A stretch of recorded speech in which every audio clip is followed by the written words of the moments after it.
네, 이 시간 부활 너무 중요해. 이 말씀으로 은혜를 나누자 하겠습니다. 오늘은 부활주일입니다. 만약 부활주일이 없다.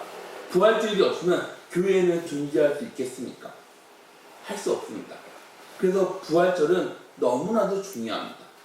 사도행전 5장을 보게 되면 바리새인 가운데 가말리엘 공회에서 뭐라고 하냐면 사도행전 5장 35절부터 37절에 말하되 이스라엘 사람들아 너희가 이 사람들에게 어떻게 하려는지 조심하라. 이 전에 드다가 일어나 스스로 선전하며 사람이 약 400명이 따르더니 그가 죽임을 당하며 따르던 모든 사람들이 흩어져 없어졌고 그 후에 포적할 때 갈릴리의 유다가 일어나 백성에 깨어 따르게 하다가 그도 망한즉 따르던 모든 사람들이 흩어졌느니라. 예수님 전에 드다라고 하는 사람이 있었습니다. 많은 사람들이 이 드다라는 사람하고 함께 했습니다. 그런데 드다가 죽은 다음에는 사람들이 어떻게 됐다고 합니까? 흩어졌다고 나와 있지 않습니까? 드다 다음에 갈릴리 유다에 대해서 이야기를 합니다. 사람들은 유다하고 함께 했지만 유다가 죽자 사람들이 어떻게 돼요? 흩어졌다고 나와 있습니다. 그러면서 가말리엘은 그들의 사상은 사람한테 나와서 상관하지 않아도 된다. 그래서 언제든지 무너질 수 있는데 그런데 그게 하나님 뜻이라면 무너뜨리려 해도 무너뜨릴 수 없습니다. 이 말 너무나도 유명한 말이지 않습니까? 그러면서 말을 어떻게 이어나갑니까? 기독교는 핍박받았지만 무너지지 않습니다. 무너지지 않고 굳게 서 있습니다. 기독교를 무너뜨리려고 했던 이 세상 정권은 어떻습니까? 무너지지 않았습니까? 로마는 기독교를 핍박해 왔습니다.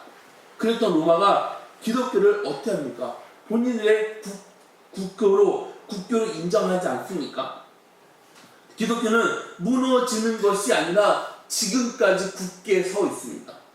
그럼 어떻게 해서 기독교는 핍박에서도 무너지지 않고 버틸 수 있는 비결은 뭘까요? 그 힘은 뭘까요? 그건 바로 예수 그리스도 부활이라는 것입니다. 여러분 한번 생각을 해보세요. 예수님이 잡혔을 때 제자들은 예수님을 끝까지 지켰습니까? 아니요. 제자들은 그 상황에 다 도망쳤습니다. 사람들이 드다를 잡았을 때 드다하고 함께 했던 사람들이 어떻게 했다고 나왔습니까? 버리고 도망쳤습니다. 사람들이 갈릴리 유다를 잡았을 때 사람들이 어떻게 합니까? 유다를 버립니다. 그랬던 것처럼 제자들은 예수님을 어떻게 합니까? 버리고 도망치지 않았습니까? 마가복음에서 어떤 제자는 뭐라고 하냐면 벗은 몸에 이불을 두르고 있다가 예수님이 잡혔을 때 이불을 버리고 벗은 몸으로 도망쳤다고 기록이 되어 있습니다. 마가복음 14장 51절부터 52절 말씀을 보면 한 청년이 벗은 몸에 배 호리이불을 두르고 예수를 따라가다가 무리에게 잡힘에 이 배 이불을 버리고 벗은 몸으로 도망하니라. 여기 나와 있습니다. 예수님이 처형되는 자리에 제자들은 있었습니까? 아니요. 제자들은 그 자리에 한 명도 없었습니다. 예수님의 장사하는 그 자리에 제자들이 있었습니까? 아니요. 한 명도 없었습니다. 그래서 예수님이 시신을 누가 장사합니까? 엉뚱한 사람이 제자들 대신해서 예수님의 시신을 대신 장사 지내지 않습니까? 그것만 보면 사람들은 예수님을 어떻게 생각하냐면 예수님도 드다하고 갈릴리 유다하고 똑같다고 생각합니다. 그런데 사람들의 생각하고 다른 일이 벌어졌습니다. 걸음아 나 살려라. 비겁하게 도망쳤던 제자들이 한 자리에 모여 있습니다. 비겁한 제자들이 어떻게 변합니까?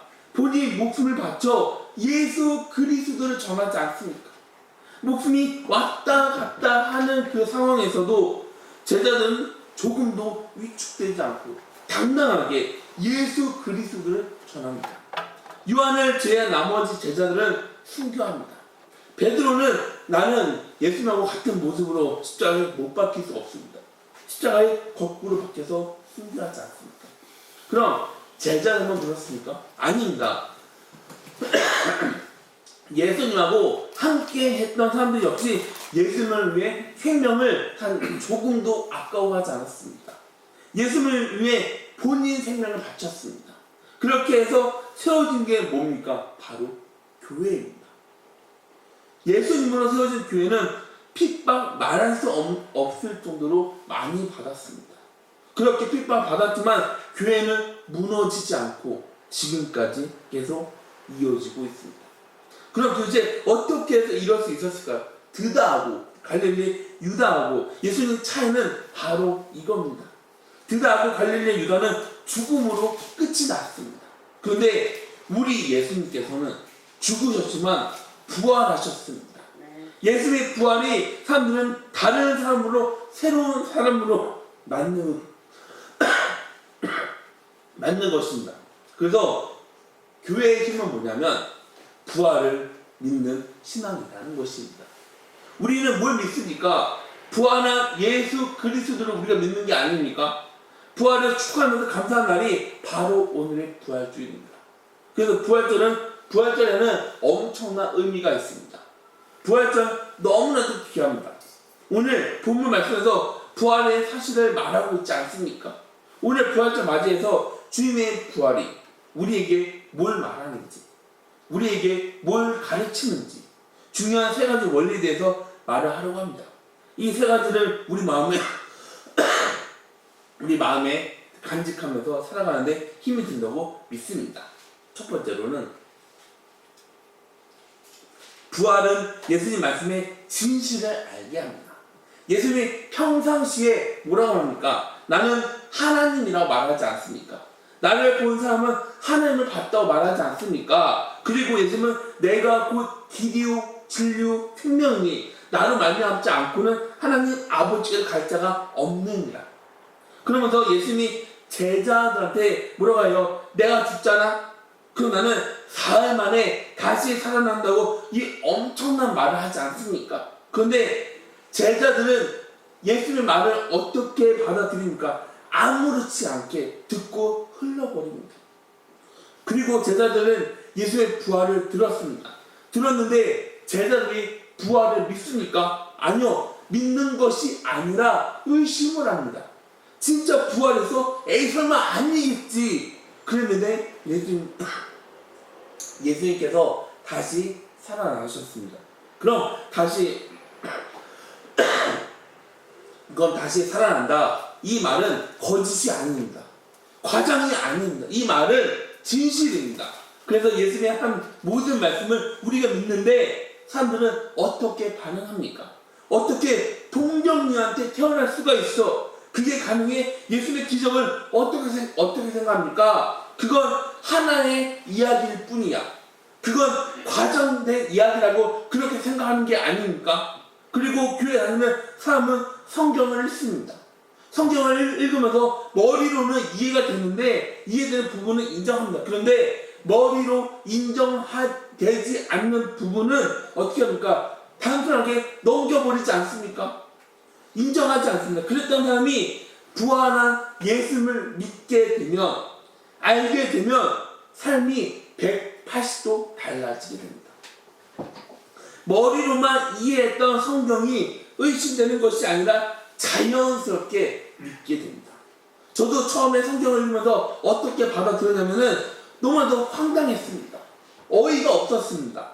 의심했습니다. 이게 진짜야? 하면서 믿을 수가 없어서 고민했던 적이 많이 있었습니다. 그랬던 저였는데 부활한 예수님을 어떻게 하면 만날 수 있지? 간절한 마음으로 십자가를 바라봤을 때 주님 앞으로 나갔을 때 그때 주님을 만나게 되는 체험을 하게 되었습니다. 부활한 주님을 눈으로 본 게 아닙니다. 부활한 주님을 손으로 만진 것이 아닙니다. 간절한 마음으로 주님 앞으로 나아갔을 때 주님은 저를 만나주셨습니다. 그러면서 저에게 어떤 말씀을 하냐면 너는 내 아들이다. 너는 내 아들이다. 제가 그 음성을 듣고 그 다음에는 지금도 변함없이 살아계셔서 나와 동행하는 분이라는 그 사실을 믿게 되었습니다. 하나님의 처음 다음에 성경을 봤는데 성경은 단순하게 기록된 책이 아닙니다. 하나님이 저에게 준 말씀이라는 사실을 깨닫게 되었습니다. 예수님의 부활을 믿으면 모든 것들이 풀리게 됩니다. 예수님이 왜 그렇게 말씀을 했는지, 예수님이 왜 그렇게 했는지 의심했던 모든 것들이 풀리게 됩니다. 예수님의 부활을 믿지 못하면 성경을 아무리 읽더라도 이해할 수가 없습니다. 왜냐하면 성경은 예수님의 부활을 기록한 말씀이라는 것입니다. 부활한 주님을 체험하면 예수님의 한 모든 말씀은 가짜가 아니라 진짜임을 믿게 되는 것입니다. 예수님이 이 세상에 오셨습니다. 예수님이 말한 대로 십자가에 못 박혀 죽으셨습니다. 그런데 주님께서는 부활하셨습니다. 주님은 부활해서 하늘로 승천하셨습니다. 승천하면서 뭐라고 합니까? 우리 처소를 준비한다고 말하지 않습니까? 그리고 예수님의 말씀대로 예수님은 재림하실 것입니다. 이 모든 말씀을 어떻게 알 수 있을까요? 주님의 부활을 통해 알 수 있게 되었습니다. 두 번째로는 주님의 부활로 우리는 하나님의 능력을 알았습니다. 예수님이 십자가를 못 박혔을 때 모든 것들이 다 끝이라고만 생각했습니다. 하나님이 하는 모든 일의 실패라고 생각했습니다. 하나님의 의, 하나님의 사랑, 하나님의 뜻은 실패이고 마귀가 이긴 것처럼 보였습니다. 모든 것들이 마귀가 원하는 대로 흘러가는 것처럼 보였습니다. 그런데 예수의 부활로 상황이 어떻게 되는가? 역전되지 않습니까? 180도 바뀌었습니다. 주님의 능력이 나타났습니다. 하나님의 전적인 승리입니다. 그래서 창세기 3장 15절에는 뭐라 말하냐면 내가 너로 여자와 원수가 되게 하고 하리니 여자의 후손은 내 머리를 상하게 할 것이요 너는 그의 발꿈치를 상하게 할 것이라 하시고, 예수님이 십자가에 못 박혔을 때 마귀가 승리하는 것처럼 보였습니다. 그런데 하나님은 그 상황을 어떻게 역전시키냐면은 예수님의 부활로 마귀의 머리를 쳐버립니다.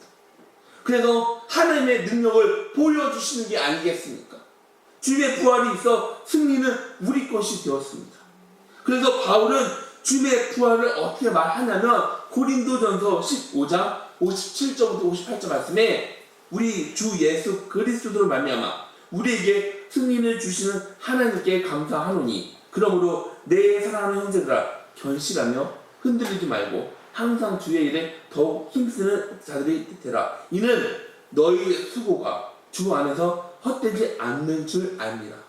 빌립보서 4장 13절 말씀 보면 내게 능력 주신 자 안에서 내가 모든 것을 할 수 있느니라.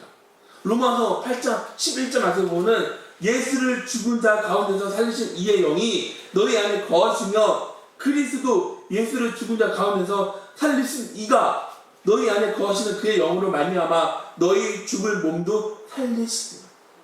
우리는 다시 살아났는데 어떻게 해서 그런 일이 일어났습니까? 바로 주님의 부활일 줄 믿으시기 바랍니다.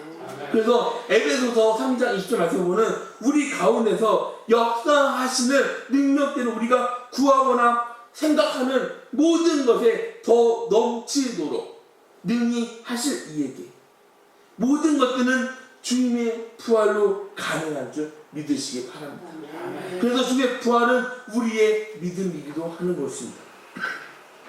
주님의 부활이 없으면 우리가 믿는 것은 성립될 수가 없습니다. 그런데 예수님은 죽음을 이기셨습니다. 주님은 죽은 지 4일 만에 다시 살아나셨습니다. 그래서 모든 것들을 가능하게 하시지 않았습니까? 우리 소망을 헛되지 않게 하셨습니다. 세 번째로 주님의 부활은 하나님의 용서를 말합니다. 오늘 말씀을 보면은 여인들이 예수님 시체에 향품을 바르기 위해 무덤에 가고 있었는데 여인들에게는 한 가지 걱정이 있었습니다. 그 걱정은 누가 무덤 문을 막고 있는 돌을 굴릴 건지, 무덤 문을 생각하면서 가고 있었는데 무덤에 도착했을 때 무덤을 가로막고 있던 돌이 이미 굴려져 있는 것을 봤습니다. 무덤에 열려있어 무덤 안으로 들어갔는데 무덤은 비어 있었습니다. 예수님은 없고 흰 옷을 입은 처녀가 우편에 앉아있는 것을 보고 여인은 깜짝 놀라면서 이렇게 묻지 않았습니까? 당신은 누구십니까? 나는 천사야. 이렇게 말했을까요? 이렇게 말했겠습니까? 놀라지 마. 나는 천사야. 이렇게 답합니까? 아니요. 마가복음 16장 6절을 보면은 청년이 이르되 놀라지 말라. 너희가 십자가에 못 박히신 나사렛 예수를 찾는구나. 그가 살아나셨고 여기 계시지 아니하리라. 보라 그를 두었던 곳이다. 그러면서 뭐라고 하냐면 7절 보면은 가서 그의 제자들과 베드로에게 이르기를 예수께서 너희보다 먼저 갈릴리로 가시나니 전에 너희에게 말씀하신 대로 너희가 거기서 배우리라 하라 하는지라. 그럼 천사가 제자들한테 가서 말하면 더 빠를 텐데 왜 베드로한테 말하라고 했을까요? 베드로가 어떤 사람입니까? 예수님이 잡히기 전에 베드로가 뭐라고 말합니까? 여기 있는 사람들은 예수를 다 버릴지라도 저는 끝까지 주님하고 함께 하겠다고 장담했던 사람이지 않습니까? 그러면서 예수님이 잡혔을 때 칼을 휘둘러서 말고의 길을 잘랐던 사람이 아닙니까? 그때 베드로가 주님이 잡혔을 때 나 살려라, 걸음아 나 살려라 하면서 도망쳤던 베드로입니다. 멀리에서 주님하고 함께 했지만 사람들 앞에서는 뭐라고 말합니까? 부인합니다. 나중에 예수님을 저주하면서 부인합니다. 베드로는 나는 예수님의 수제자라고 말했지만 베드로는 은혜를 몰랐던 사람입니다. 그런 베드로이지만 주님은 그런 베드로를 용서하지 않았습니까? 그래서 베드로에게 주님 이름을 부르면서 주님 부활을 알리라고 했던 것입니다. 부활의 주님이 이렇습니다. 그래서 어떤 사람이든지 주님 앞으로 나오면 용서받을 수 있게 되는 것입니다. 우리는 주님을 배신하면서 살아왔던 적이 얼마나 많이 있습니까? 우리는 주님을 부인하면서 살아왔던 적이 얼마나 많이 있습니까? 그렇게 살아왔던 우리이지 않습니까? 그랬던 우리인데 그런 우리도 부활한 주님 앞으로 나가면 주님은 우리에게 안아주시면서 우리를 용서해 주십니다. 용서하면서 우리에게 새로운 삶을 허락해 주십니다. 예수님이 디베라 바다에서 베드로한테 한 말이 뭡니까? 요한의 아들 시몬아 내가 나를 사랑하느냐. 그래서 베드로가 3번 말을 하는데 처음에는 내 주님 제가 주님을 사랑합니다. 그러자 예수께서 뭐라고 해요? 요한의 아들 시몬아 내가 나를 사랑하느냐 이렇게 물었을 때 내 주님 제가 주님을 사랑합니다. 3번째로 물어봤을 때 요한의 아들 시몬아 내가 나를 사랑하느냐. 그때 베드로는 이 말이 올라왔지만 말을 하지 못합니다. 그러면서 주님 제가 주님을 사랑합니다. 그러자 주님이 베드로한테 뭐라고 말합니까? 요한복음 21장 15절 말씀 보면은 그들이 조각 먹은 후에 예수께서 시몬 베드로에게 이르시되 요한의 아들 시몬아 내가 이 사람들보다 나를 더 사랑하느냐 하시니 이르되 주님 그러하나이다. 내가 주님을 사랑하는 줄 주님께서 아시나이다. 이르시되 내 어린 양을 먹이라 하시니 주님은 주님을 제가 주님을 사랑하는 줄 주님께서 아십니다. 그러자 주님이 내 양을 먹이라면서 주님의 양, 주님의 몸된 교회를 맡겨주셨습니다. 그리고 베드로는 주님을 위해, 주님의 양을 위해, 주님의 몸된 교회를 위해 생명을 바치지 않았습니까? 베드로는 십자가에 거꾸로 못 박혀 죽었지만 그 상황에서 베드로는 주님을 부인하지 않았습니다. 주님에게 모든 것을 맡기고 순종합니다. 부활한 주님만을 바라봤습니다. 우리 성도 여러분, 우리도 부활한 주님 앞으로 나가면 주님은 우리를 끊어 안아 주십니다. 그러면서 우리를 용서해 주지 않겠습니까? 누구든지 주님 앞으로 나와서 부활한 주님을 영접하면 새로운 사람이 될 줄 믿으시기 바랍니다. 주님을 위해 살아가는 삶으로 변할 줄 믿으시기 바랍니다. 미국 보스턴에 가면은 고든 코넬이라는 신학교가 있습니다. 이 학교를 설립한 사람은 이 학교를 세운 사람은 러셀 코넬이라고 하는 사람입니다. 이 사람이 남북 전쟁에서 북군 지휘관으로 전쟁에 참여했습니다. 그런데 이 사람이 후퇴하는 과정에서 지휘하는 칼을 버리게 되었습니다. 창피했습니다. 그 생각을 버리지 못하고 있었는데 코넬의 부하 가운데 한 명이 린이라는 그 소년이 적진에 들어가서 칼을 찾지만 그만 총에 맞아버렸습니다. 칼을 가지고 천막으로 돌아와서 쓰러진 소년을 보고 코넬은 이렇게 말했습니다. 왜 그렇게 했냐? 왜 그래서 적진에 들어가는 것은 죽는 거야 하면서 그 칼이 뭐라고 그랬는데 부하가 하는 말을 듣고 깜짝 놀라서 충격을 받을 수밖에 없었습니다. 저는 죽음을 두려워하지 않습니다. 제가 죽음을 두려워하지 않는 이유는 부활한 주님께서 저와 함께하는 것을 알아서 저는 두려워하지 않습니다. 그렇게 하면서 눈을 감았다고 합니다. 무신론자였던 코넬, 회의론자였던 코넬, 그 마음을 두드렸습니다. 그래서 코넬은 그 자리에서 무릎을 꿇고 하나님께 이렇게 기도했다고 합니다. 오 주여, 이 소년 앞에서 내가 어떻게 해야 합니까?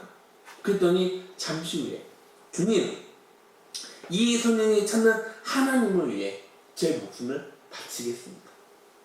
전쟁이 끝나고 전역한 코넬은 신학을 공부했습니다.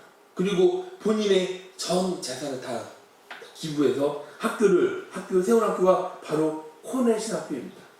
나중에 고든이라는 학교하고 합쳐지면서 고든 코넬이라고 붙였습니다. 그리고 템플 대학교가 세워 지도자들을 양성했다고 합니다. 링이 믿는 부활신앙이 코넬의 마음을 두드렸고 코넬을 변화시켰다는 것입니다. 우리 역시 부활신앙을 체험하게 되면 죽음을 두려워하지 않게 됩니다. 코넬처럼 우리도 믿지 않았습니다. 그런데 주님의 부활을 믿으며 믿지 않았던 우리 역시 변화를 받을 수 있게 되는 것입니다.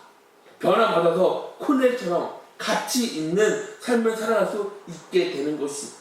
우리도 부활한 주님을 믿어야 하지 않겠습니까? 여러분, 우리가 부활한 주님을 우리 구주로 영접해야 되지 않겠습니까? 우리가 부활한 주님을 우리가 주는 내 구주 영접해서 우리가 하나님의 자녀로 살아야 되지 않겠습니까? 그래서 어떤 상황에 있었든지 두려워하지 않고 담대한 삶을 살아가시기를 주님의 이름으로 기원합니다. 코넬이 부활한 주님을 내 주님이라고 고백했던 것처럼 우리 역시 하나님을 내 주님, 하나님 아버지로 고백해서 가치 있는 삶을 살아가시기를 주님의 이름으로 축원합니다. 다 같이 기도하시겠습니다.